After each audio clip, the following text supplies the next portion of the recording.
रक्षाबंधन का त्योहार आ गया है, लेकिन इस बार रक्षाबंधन की तारीख और राखी बांधने का शुभ मुहूर्त कब है। लोगों के मन में इसको लेकर के काफी ज्यादा कंफ्यूजन बना हुआ है, क्योंकि इस बार श्रवण पूर्णिमा 27 अगस्त की सुबह शुरू होकर के 28 अगस्त की सुबह समाप्त हो रही है। साथ ही भद्रा को लेकर के भी लोगों के मन में सवाल है। तो आखिर रक्षाबंधन किस दिन मनाया जाएगा, भाई की कलाई पर राखी बांधने का सबसे शुभ समय क्या होगा, और अगर सुबह का जो शुभ मुहूर्त है उस पर राखी नहीं बांध पाए तो क्या दोपहर में भी राखी बांधी जा सकती है। इस बार भद्रा का असर कब पड़ेगा, हम आपको सब कुछ बताएंगे इस वीडियो में। पंचांग के मुताबिक इस साल रक्षाबंधन का त्योहार 28 अगस्त 2026 को शुक्रवार को मनाया जा रहा है। दरअसल श्रवण पूर्णिमा की तिथि 27 अगस्त की सुबह करीब 9:09 पर शुरू हो चुकी है और 28 अगस्त की सुबह को करीब 9:49 तक समाप्त होगी।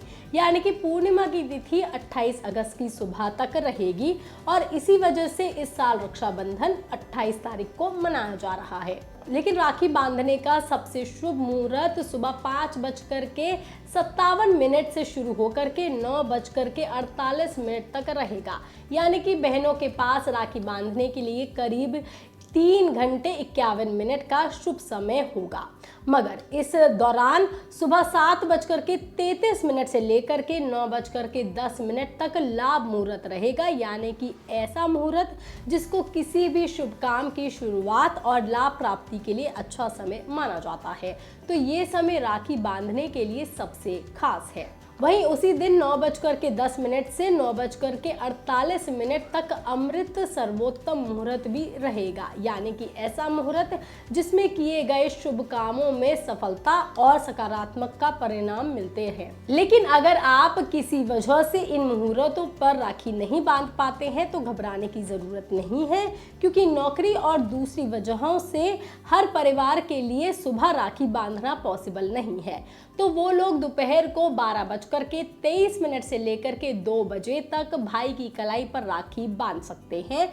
यानी कि सुबह का मुख्य मुहूर्त निकल जाने के बाद भी दोपहर में रक्षाबंधन का पर्व मनाया जा सकता है। अब बात करते हैं भद्रा की। तो रक्षाबंधन पर भद्रा को लेकर के खास सावधानी बरती जा रही है। धार्मिक मान्यताओं के मुताबिक भद्रा काल में राखी बांधने से बचना चाहिए, लेकिन इस बार 28 अगस्त को राखी बांधने के समय भद्रा की कोई बाधा है ही नहीं। दरअसल पंचांग के मुताबिक भद्रा 27 अगस्त को ही समाप्त हो जाएगी। यानी कि 28 अगस्त को जब बहनें भाइयों को राखियां बांध रही होंगी उस समय भद्रा लगेगी ही नहीं। इसलिए भद्रा की वजह से रक्षाबंधन के मुहूर्त में किसी तरह की रुकावट नहीं रहेगी। हम आपको बता दें कि रक्षाबंधन सिर्फ भाई की कलाई पर राखी बांधने का त्योहार नहीं है, बल्कि ये उस रिश्ते का प्रतीक है जिसमें भाई बहन एक दूसरे के सुख दुख में साथ खड़े होने और रहने का संकल्प लेते हैं। भाई बहन की लंबी उम्र और खुशहाल जीवन की कामना करती हैं। तो भाई भी बहन की हर परिस्थिति में रक्षा और साथ देने का वादा करता है। समय भले ही बदल गया हो, लेकिन आज भी भाई बहन का ये त्योहार भारत में बहुत ही धूमधाम से मनाया जाता है। इस खबर पर, इस जानकारी पर आपका क्या कहना है, आप हमें कमेंट करके जरूर बताएं। बाकी तमाम खबरों के लिए आप देखते रहिए लोकमत हिंदी।